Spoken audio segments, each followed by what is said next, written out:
Breaking news చూస్తున్నాం. చంద్రయాన్-3 కంటే ముందుగా చంద్రుడి దక్షిణ ధ్రువంపై సాఫ్ట్ ల్యాండింగ్ అన్వేషణ మొదలుపెట్టి సంచలనం సృష్టించాలనుకున్న రష్యాకు ఊహించని షాక్ తగిలింది.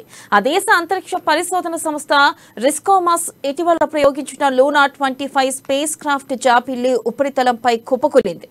ఈ మేరకు రిస్కోమాస్ అధికారిక ప్రకటన విడుదల చేసింది. నియంత్రించలేని కక్షలోకి వెళ్లడం ఈ ప్రమాదానికి దారితీసిందని వివరించింది.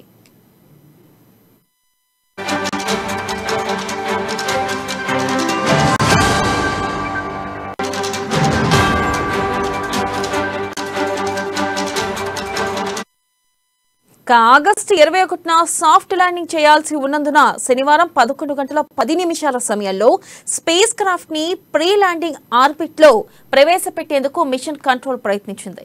ఇక ఈ ప్రయత్నంలో అసాధారణ పరిస్థితులు తలెత్తాయి అని రోస్కోమాస్ శాస్త్రవేత్తలు తెలిపారు. ఇక స్పేస్ క్రాఫ్ట్ లూనా 25 ని ప్రీ ల్యాండింగ్ ఆర్బిట్లోకి మార్చడంలో సమస్య తలెత్తిందని రోస్కోమాస్ ప్రకటించిన మరుసటి రోజే కూలిపోవడం గమనార్హం. ఇక లూనా 25 స్పేస్ క్రాఫ్ట్ పరికరం అంచనా వేయని కక్షలోకి వెళ్లడం, అక్కడ నుంచి మరల్చలేనందుకు ప్రయత్నించినా ఫలితం లేకపోవడంతో చంద్రుడి ఉపరితలాన్ని ఢీకొట్టిందని రోస్కోమాస్ వివరించింది. కాగా దాదాపు 47 ఏళ్ల తర్వాత చంద్రుడి పరిశోధనల కోసం రష్యా చేపట్టిన ప్రయోగం ఇదే కావడం గమనార్హం.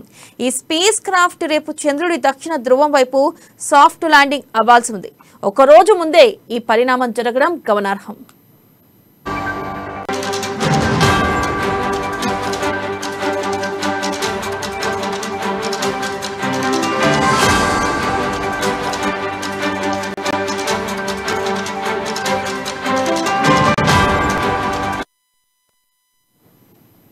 బ్రేకింగ్ న్యూస్ చూస్తున్నాం. చంద్రయాన్-3 కంటే ముందుగా చంద్రుడి దక్షిణ ధ్రువంపై సాఫ్ట్ ల్యాండింగ్ అన్వేషణ మొదలుపెట్టి సంచలనం సృష్టించాలనుకున్న రష్యాకు ఊహించని షాక్ తగిలింది.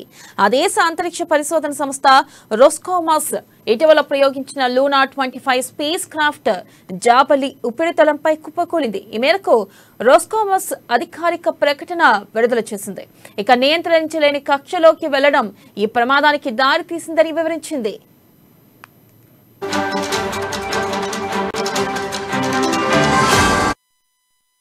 ఆగస్టు 21న సాఫ్ట్ ల్యాండింగ్ చేయాల్సి ఉన్నందున శనివారం 11:10 సమయంలో స్పేస్ క్రాఫ్ట్ ని ప్రీ ల్యాండింగ్ ఆర్బిట్ లో ప్రవేశపెట్టేందుకు మిషన్ కంట్రోల్ ప్రయత్నించింది.